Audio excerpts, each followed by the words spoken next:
Halo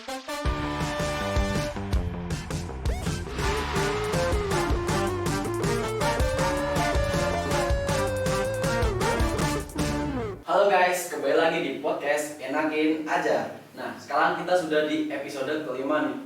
Di episode kelima ini, kita akan membahas tentang perspektif perempuan terhadap kepemimpinan seorang perempuan. Nah, buat teman-teman semua yang di rumah yang belum nonton episode-episode sebelumnya, yaitu episode pertama kita membahas tentang musik, episode kedua kita membahas tentang bisnis yang mana erat dengan anak muda zaman sekarang kan. Terus episode ketiga, keempat dan kelima kita membahas tentang feminisme. Nah, kalian bisa langsung klik link di deskripsi. Dan buat kalian yang mau dengerin podcast kita di Spotify, bisa search aja podcast Enakin Aja. Oke, kita langsung aja ke episode kelima ini. Saat ini kita sudah kedatangan oleh perempuan inspiratif ini. Halo Kak Yovita. Halo.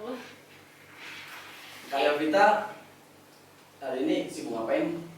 Kalau untuk sekarang karena masih pandemi juga ya, belum kuliah offline, jadi paling sibuk dengan tugas. Apalagi kan ilmu komunikasi udah tugasnya parah banget semester 5. Paling tugas sih, terus ada project-project kayak di skill techno, podcast kayak gitu juga. Gitu sih. Banyak tugas, kabarnya baik kan maksudnya? Oh, lumayan. Sedikit menguras tenaga. Oh ya Kak, kakak itu kan mahasiswa aktif ya berarti? Iya, seperti itu. Saya tuh mau ngobrol-ngobrol tentang pendapat kakak mengenai pemimpin perempuan. Pemimpin perempuan. Kalau dalam pandangan saya ya, seorang pemimpin perempuan itu orang yang sangat luar biasa. Karena tidak semua pemimpin itu harus pria. Banyak orang yang bilang pemimpin itu harus pria. Tapi di sisi lain, terkadang manage waktu atau cara perempuan memanage sesuatu itu lebih lebih tertata, lebih bagus bisa dibilang seperti itu daripada pria. Tapi saya di sini tidak memandang pria di sebelah mata. Itu menurut saya seperti itu sih. Berarti ada perbedaan gaya kepemimpinan? Iya pria dan wanita. benar, beda. Kalau misalkan dari pengalaman saya ya, pemimpin wanita itu dia kalau memimpin suatu organisasi misalkan, dia lebih memakai perasaan. Jadi dia lebih memikirkan perasaan orang. Bedanya dengan pria kadang lebih memandang semuanya sama rata. Jadi walaupun anggotanya ada cewek, dia kadang menyamaratakan cewek sama cowok. Tapi kalau wanita itu kadang mereka ngelihat, oh karakter dia ini kayak gini, berarti kita harus nge-treat dia seperti ini gitu. Jadi ada cara sendiri untuk nge-treat orang gitu. Kalau menurut saya seperti itu. Berarti perempuan itu lebih emosional ya? Benar. Emosinya lebih gitulah, lebih memakai emosi daripada pakai logika. Oh ya, sebelumnya kan kita membahas tentang feminisme. Menurut kakak, feminisme itu apa? Feminisme itu suatu gerakan yang mendukung emansipasi wanita ya kalau kita bilang, agar wanita itu tidak dipandang sebelah mata. Karena banyak banget kadang orang yang udahlah dia kan cewek juga. Nah itu aku nggak suka sih kayak perspektif yang kayak gitu, karena kayak kadang wanita sama pria itu tergantung karakternya ya, mereka memiliki suatu kelebihan sendiri-sendiri. Contohnya kita bisa lihat seperti pengusaha muda Putri Tanjung, dari SMA, dari SMP mungkin dia udah bisa membangun suatu usaha, membangun bisnis dia sendiri dan merintisnya itu sendiri. Walaupun kita bisa bilang dia dari keluarga yang mendukung semuanya, cuman itu dia membangunnya dari diri dia sendiri gitu loh. Tetap punya keunikan. Benar. Dan itu dia tidak bergantung pada orang tuanya. Dia memang struggle dengan diri dia sendiri. kan dari feminisme itu menurut kesetaraan ya. Nah, menurut kakak itu di kesetaraan gender itu apakah ada dampak negatifnya? Kalau kita mandangnya dari sisi agama, itu pasti ada. Pasti ada. Karena gimana pun wanita harus berada levelnya di bawah pria. Tapi kalau kita ngomongin di sosialisasi, di dunia sosial, di dunia karir, memang harus kita meratakan. Memang harusnya wanita dan pria itu tidak ada perbedaan. Karena kita punya skill masing-masing. Bisa aja nih, ketika aku memanage sesuatu, itu lebih baik dari, misal kita di suatu organisasi. Kamu anggota aku dan aku ketua kamu, misalkan seperti itu. Misalkan ya. Nah, mungkin aku nggak bisa kerja kayak kamu. Misalkan kamu di bidang sutradara, misalkan kalau kita ngomongin perfilman. Sedangkan aku produsernya. Aku yang memanage semuanya, sedangkan kamu bisa membuat film itu menjadi lebih baik. Nah, itu yang aku bilang kesetaraan. Jadi, setiap orang itu punya porsi skill yang berbeda. Jadi, kita harus menyesuaikannya aja. Gak semua jabatan ketua itu adalah suatu patokan kita untuk memandang derajat orang menjadi tinggi. Karena mungkin skill dia memang memanage sesuatu, bukan membuat sesuatu. Oke. Menarik ya guys. Bahasannya juga itu dari pengalaman aja sih. Dari pengalaman. Jadi, Iya. kakak pernah pengalaman jadi produser?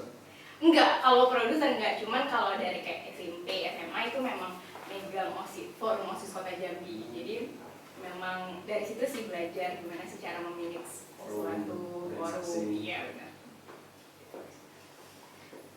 Oke, lanjut lagi. Menurut Kak Yofi itu kan tadi udah ya perbedaan gaya itu. Iya benar. Apakah di perbedaan gaya itu ada positif negatifnya? Kalau positifnya itu tiap orang, kita nggak mandang wanita, nggak mandang pria, kita bisa explore skill kita masing-masing.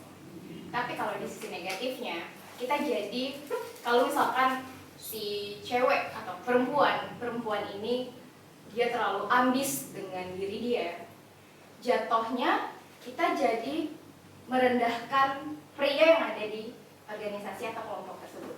Itu sih negatifnya, kayak wah kan ada cowok, Iya. kenapa harus cewek, kayak gitu loh. Karena juga kayak gitu. Iya bener kan.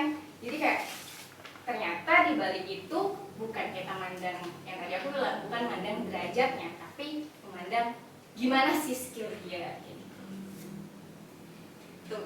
Oh ya Kak, buat anak-anak muda wanita di luar sana, buat teman-teman nonton juga, ada kata-kata motivasi nggak? Patah dua kata.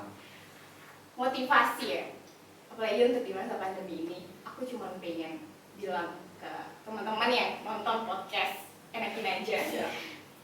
cobalah untuk explore diri kalian lebih jauh. Jangan stuck di tempat kalian berdiri sekarang, karena perjalanan kalian masih jauh banget, masih banyak banget yang bisa kalian capai, masih banyak banget yang bisa kalian lakukan. Explore diri kalian lebih jauh. Mantap sekali Kak. Oh ya Kak, Kakak kesibukan hari ini kan lebih ke kuliah gitu. Iya. Ada proyek ke depan nggak? Yang mana dari Kakak itu kan karir wanita, proyek ke depan yang melibatkan banyak orang. Untuk sekarang kalau tugas ya paling kayak film, program siaran TV, podcast gitu. Cuman kalau untuk kedepannya memang lagi ada project dari Skill Techno, itu kita buat suatu webinar. Biasanya kan sekarang webinarnya palingan ya bicarain datang dari instansi mana gitu kan, terus jadi pembicara. Tapi kita ini mau ngebuat suatu project webinar, tapi kita lebih membahas ke skill dan teknik. Jadi makanya namanya Tekno. Jadi di situ kita membahas sesuatu yang berbau teknologi, karena pandemi ini, setelah masa pandemi ini pasti kedepannya kita bakalan pakai teknologi terus nih. Online itu bakalan jalan terus. Karena Kebiasaan. kamu ngerasa nggak sih kayak udah kebiasa banget dengan kuliah online gitu tuh, kayak kita yang tadinya aduh males deh kuliah online, sekarang tuh lebih yang kayak oke deh online aja deh karena lebih bisa sambil rebahan. Iya bener. Jadi itu sih kita mau bahas gimana teman-teman juga, biar teman-teman juga yang nonton nanti webinar atau dengerin podcast dari Skill Techno bisa lebih membuka pikiran. Oh iya ya, aku nggak boleh stuck di sini aja. Itu sih yang mau kita bahas. Oh ya kak, berarti kakak sibuk sekali dong nanti. Dibilang sibuk sih, sibuk gak sibuk sih, tapi tetap nyediain waktu sih untuk me time gitu biar lebih refreshing, karena nggak boleh kan stres terus, harus dibarengin sama refreshing, me time, jalan kemana, nongkrong sama teman gitu sih. Di samping kesibukan masih nyempetin buat ngobrol bareng teman-teman. Iya benar, karena itu perlu buat refresh stres juga Iya. ya. Oh ya kak, karena mungkin kita tidak bisa lama lagi jawabannya. Sebenarnya masih pengen ngobrol banyak ini. Iya ya, masih banyak yang mau dibahas. Oke, gak Tapi ya, terima kasih buat Kak Yovita yang telah sama-sama. menginspirasi kita anak-anak muda, terutama wanita-wanita yang di rumah yang mendengarkan podcast kita hari ini. Tadi tetap semangat dan apa? Tetap explore diri kalian lebih jauh. Dari saya Nurul Aska dan Kak Yovita cukup sekian. Terima kasih. Dan halo guys.